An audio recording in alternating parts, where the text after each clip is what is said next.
Hello, friend. Thank you for joining me at my kitchen table once again. I promise I'll be filming videos in other locations, but currently this is the best lighting in the house. The dogs are both sleeping, and Jessie is at her Monday morning coffee shop in that space. So yes, this is what I have today. I love to be filming outside and more actively and environments that are slightly more pleasing to the eye, but this is what we're working with today. So thanks for coming in and hanging out. This is actually the second time I'm filming this because the first time around I rambled a bit more than I'd like to.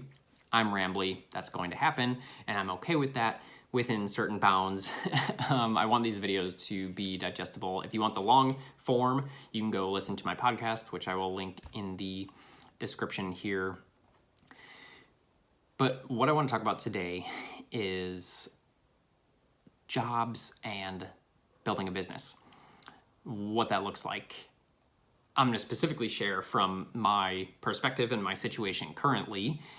I also have a lot of professional experience in this area because this is one of the things that I've helped clients with over the past few years. But I'm specifically going to be sharing as it pertains to my situation. And one of the things that I'm actually excited about this is, like, with my direction shift as a whole currently, I'm excited to just make everything I do more a conversation between myself and you. I want you to feel not only engaged with my life from a place that you want to be because it feels resonant or whatever, but I also want you to actively be a part of that. More than anything else, I love connecting with others like me, passionate humans who want to do cool shit in the world, who want to do big things, and who want to experience all the amazing things that life has to offer. That is me, that is likely you if you're drawn to me, and I want to get to know you. I don't just want you to be an invisible energy there behind the camera or behind the ear pods if you're listening to the podcast. I want this to be a conversation. So I just want to make that clear at the start, but very specifically as it pertains to this video, I'm lots of hand actions here. I'm excited. I'm ready to go. I would love to hear your thoughts, insights, feedback, anything you're hearing from what I'm sharing with you, stories that I have that maybe are untrue. Obviously, Jessie, being the wonderful wife she is, has, we've talked through a lot of those things already, but I'm curious in your unique perspective as well. Anything that you feel called to share with me, feel free. You're not stepping on my toes. You have full, I am very open to that. With that, let's dig into, I'm going to paint the context for what's going on here and kind of then lay out the few main pieces as to why this has been challenging and not just a straightforward solution. I shared a little bit in one of my last videos that I've been working for myself now for 7.5 years, and I'm considering getting a job. That's where I'm at. This is what I'm going to be discussing today in detail.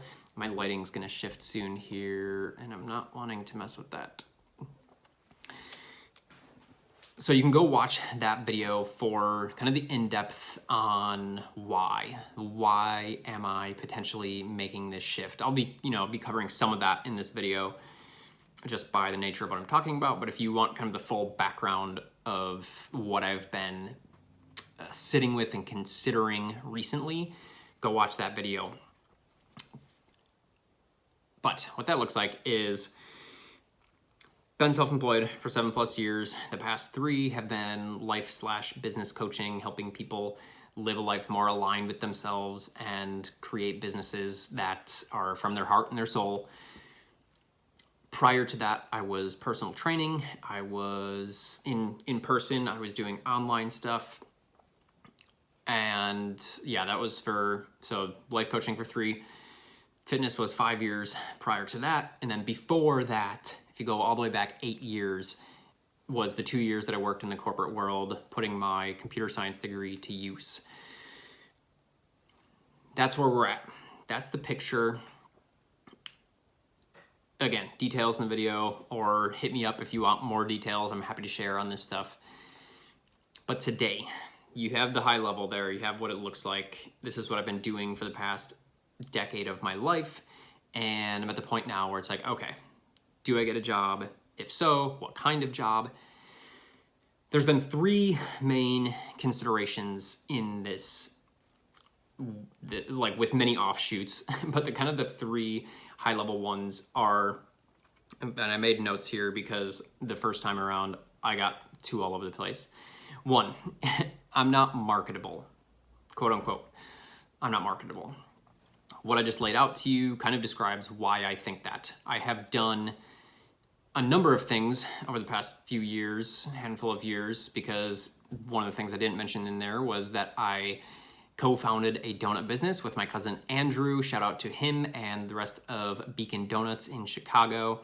He's got a handful of my family members working there. Just a beautiful, beautiful thing. So I started that. I've just done a lot of kind of like odds and ends things, and have all kind of been like under the umbrella of my business or things that I am doing, not working for another person or an entity. And therefore, my skill set feels difficult to nail down, to write on paper, to go apply for X job. Like, what is X, right? Like when I've done all these things. Jesse and I have talked about this a little bit. I've even talked about this with another new professional contact or connection that has been through a similar thing himself.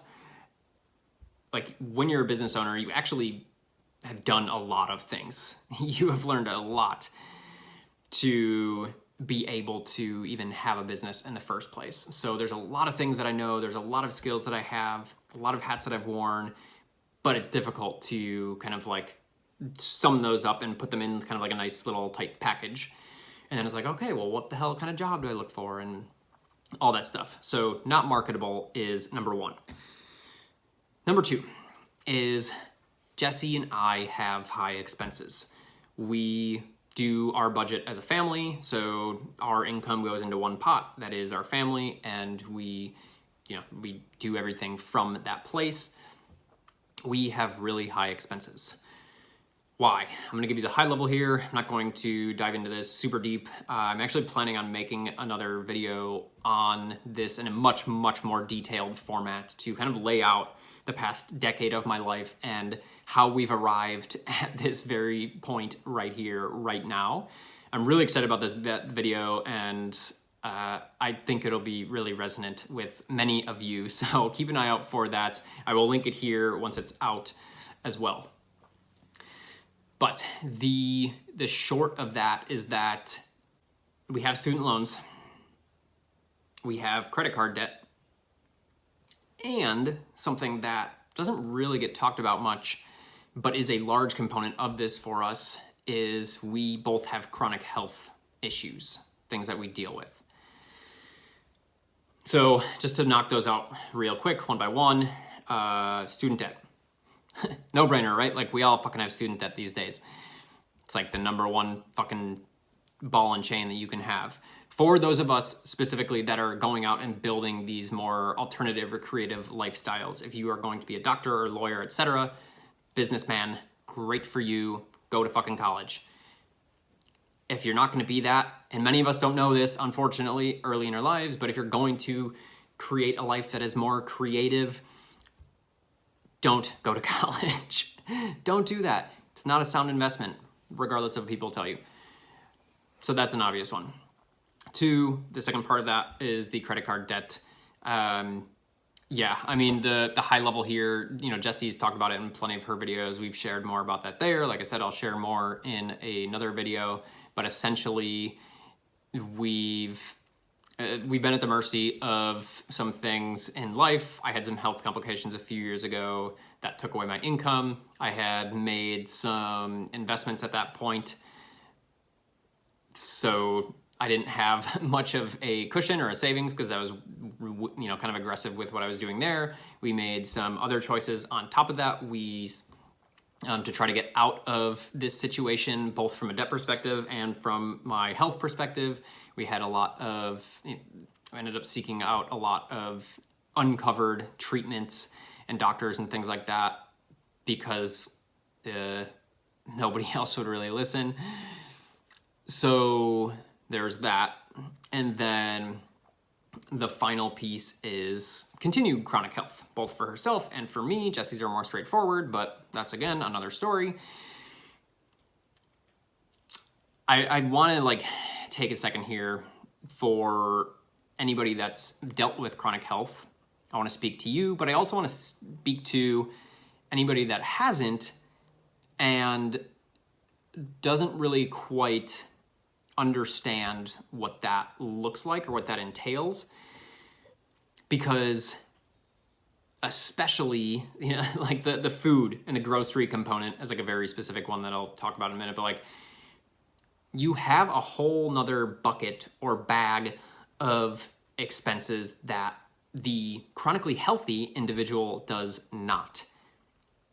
I don't see this talked about enough. I don't think there is enough support or encouragement given to those with chronic illness for how this affects their lifestyle and their expenses and things like that.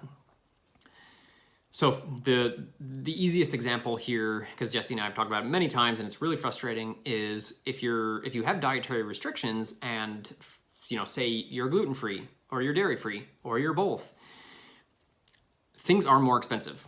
And more expensive in this case is relative to already eating healthily.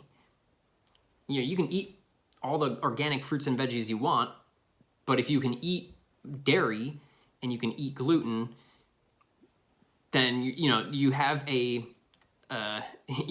your food budget is higher than eating the standard American diet, but it's still not quite where it would be if you are gluten-free or dairy-free. So somebody like me, if I want cheese because I can't eat dairy, I have to pay $8 for a block of cheese that is normally half that or a quarter of that, depending on the quality of cheese you're buying. So that makes things much more difficult. That is not even talking about supplements. Jesse and I have pared down quite a bit from, we've both been on crazy supplement regimens in the past. And that's, again, a rabbit hole in terms of that world. But if you're, taking any type of supplements, we essentially have boiled that down to what is essential for us. And then if you're having therapies of any type, mental, emotional, spiritual, physical, any type of therapy, you're getting acupuncture, actual talk therapy, somatic therapy, Reiki, any of this shit, that's an added expense, and none of that's covered by insurance. And then if you're going to doctors that are uncovered by insurance because regular conventional medicine won't acknowledge or have the tools to work with what you are presenting, it adds up to a fuck ton of extra expenses. So I wanted to go on a little bit of a mini rant here because I want to, I'm sending a lot of love to myself. I'm sending a lot of love to myself and Jesse for experiencing the things that we've experienced and the struggles that we've had to endure, not only physically, but also financially due to this reality.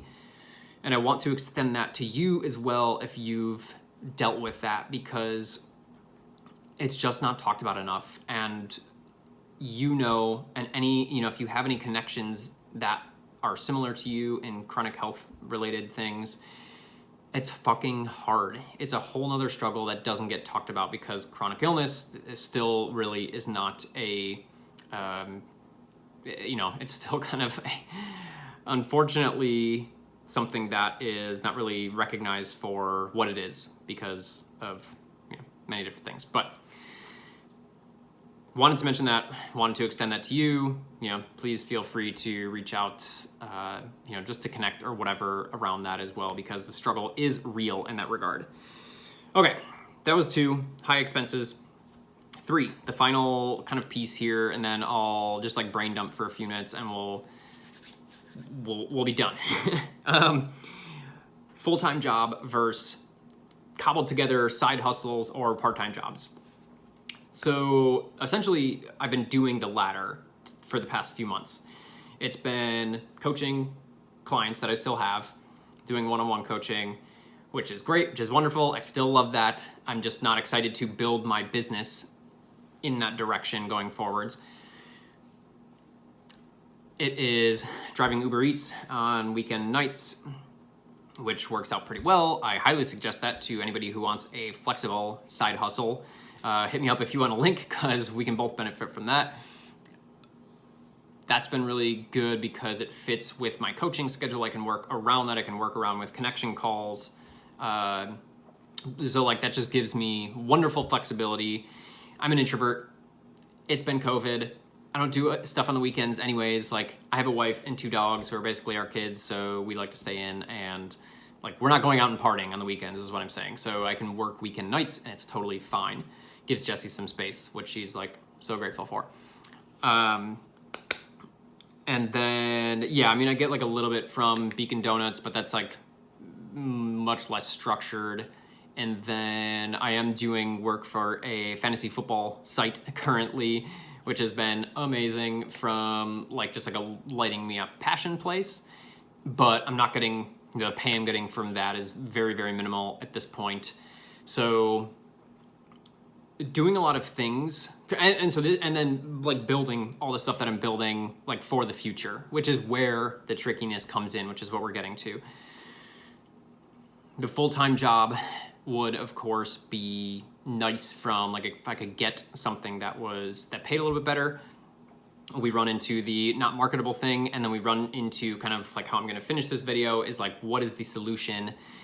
The full-time job then would make it much harder for me to coach clients, which is not something that I want to give up, even though I only have a handful currently. But it also makes it much harder to build for the future. So what does that look like?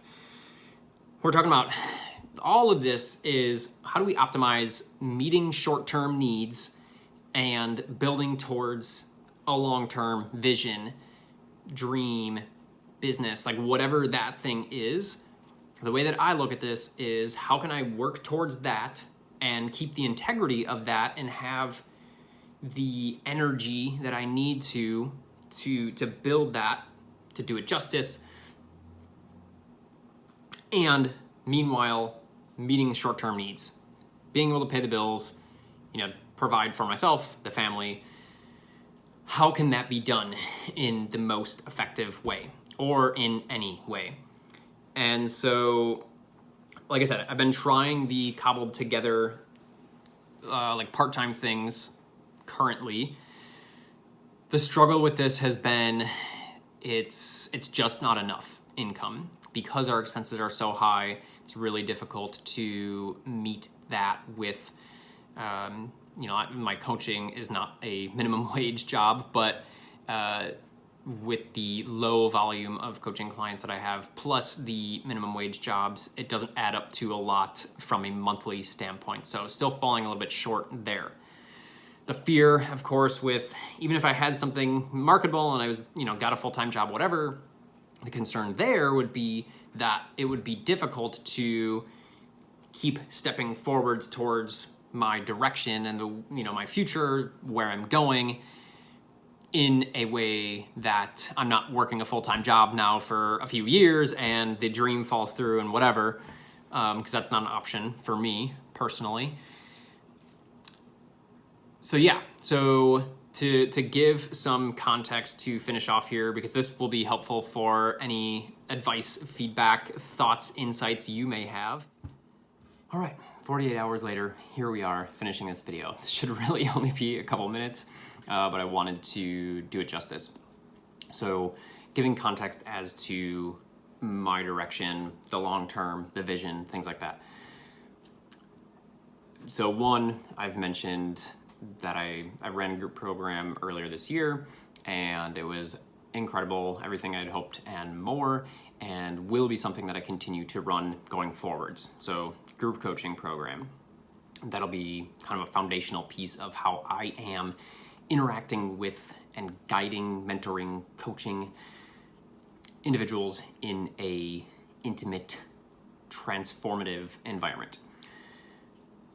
So that's piece one. Piece two is community. I've mentioned this as well, but this community is going to be a space for big thinkers and deep feelers to be able to really lean into who they are and to living this alternative lifestyle, so to speak, with others that are doing that, living a life that is more creative in nature, that is more nonlinear in nature, things that are not what society is doing. It's not what society has taught us.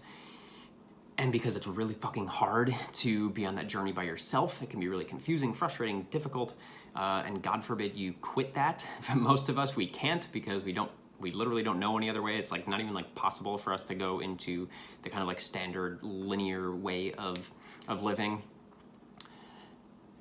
This is going to be a space where you are in community with others like you, creatives, coaches, healers, spiritual beings, just like people that are living from their heart and their soul and trying to do that, creating a life aligned with their self-expression, who they really are, their true nature. This space is going to be supportive and encouraging. It's going to create conversations, it's going to create connections, and cultivate all of these things and allow for you as the individual to have so much fucking support without necessarily having to go and hire a coach, which is incredibly valuable in and of itself.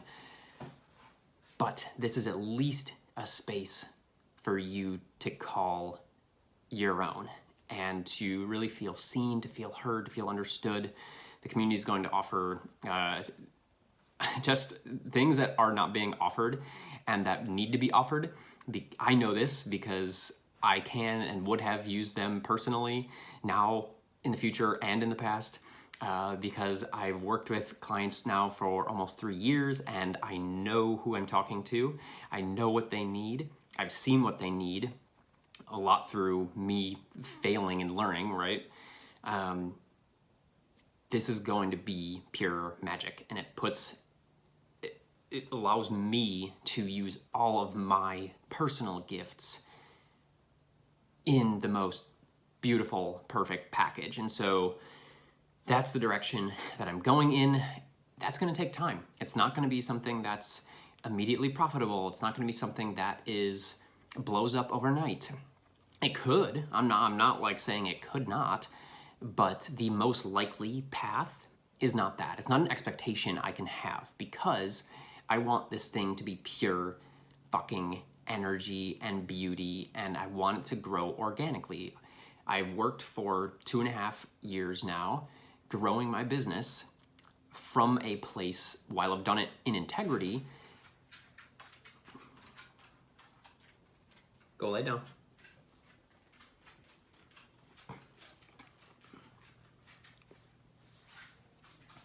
Thank you, Cora. It has been from a place of force. It has been from a place of, I need to make this work. I need to make X amount of money doing this. I'm done with that. I'm done with it. I'm not doing that anymore. Whatever I create from here on out is going to be as it comes. It cannot be attached to my financial needs. That is for me personally. From my professional experience as well, I highly recommend considering this for yourself. I've talked about this in videos. I will continue to talk about this in videos. But that's where we're at here. That's why we're having these conversations. I'm sharing these things with you is I'm going to preserve that vision in any way that I need to, and whatever time it takes to get there. Do I want to wait forever for it? No. But at the same time, I'm not going to force it. And so in order for it to be perfect and untainted, I need to figure some other things out in the meantime. Thanks so much for hanging out, for listening. I would love to hear what has resonated with you, anything that you've learned on your journey. Like I said and invited you to earlier in the video, share any of your feedback with me, thoughts for me.